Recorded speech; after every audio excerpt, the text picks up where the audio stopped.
ప్రభుత్వ యంత్రాంగంలో కీలకమైన ఔట్‌సోర్సింగ్ ఉద్యోగుల భవితవ్యం ప్రశ్నార్థకంగా మారింది. రాష్ట్ర సచివాలయం నుండి గ్రామ పంచాయతీ వరకు కార్యనిర్వహణలో వెన్నెముకగా పనిచేస్తున్న వారి సేవలు గుర్తింపునకు నోచుకోవడం లేదు.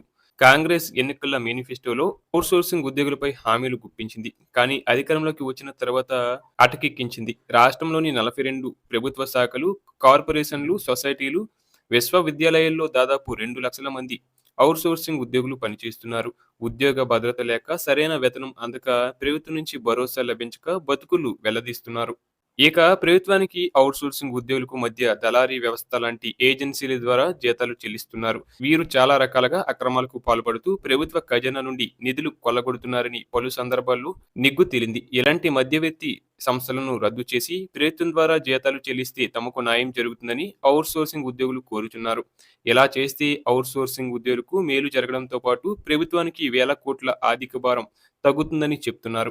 ఇక కొందరు ప్రభుత్వ పెద్దలు ఔట్‌సోర్సింగ్ ఏజెన్సీలను నిర్వహిస్తున్నారని, ఏజెన్సీలను ప్రోత్సహిస్తూ జేబులు నింపుకోవడం కోసమే ప్రభుత్వంలోని కొందరు పెద్దలు మొగ్గు చూపుతున్నారని, అందుకే అక్రమాల పట్ల చోద్యం చూస్తున్నారని ఉద్యోగ సంఘాల్లో విమర్శలు వ్యక్తమవుతున్నాయి. అలాగే సచివాలయంలో 300 మంది, అసెంబ్లీలో 250 మంది ఔట్‌సోర్సింగ్ ఉద్యోగులు సేవలందిస్తున్నారు.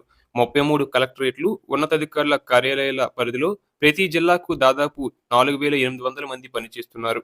ఒక్కోసారి నెలల తరబడి జీతాల కోసం బిక్కుబిక్కుమంటూ ఎదురు చూడాల్సిన దుస్థితిని అనుభవిస్తున్నారు. ఇక క్రమబద్ధీకరణ కోసం చూస్తూ ఉద్యోగ విరమణ దశకు వచ్చిన వాళ్ళు వేలల్లో ఉన్నారు. సమాన పనికి సమాన వేతనం చెల్లించాలని గతంలోని సుప్రీంకోర్టు ఓ కేసు విచారణ సందర్భంగా తీర్పు వెలువరించింది.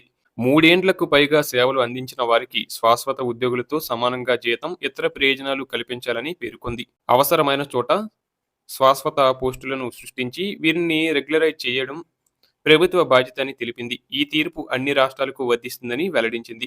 ఇక కాంగ్రెస్ ఎన్నికల హామీలు అమలు చేయాలని ఔట్‌సోర్సింగ్ ఉద్యోగుల జేఏసీ డిమాండ్ చేస్తుంది.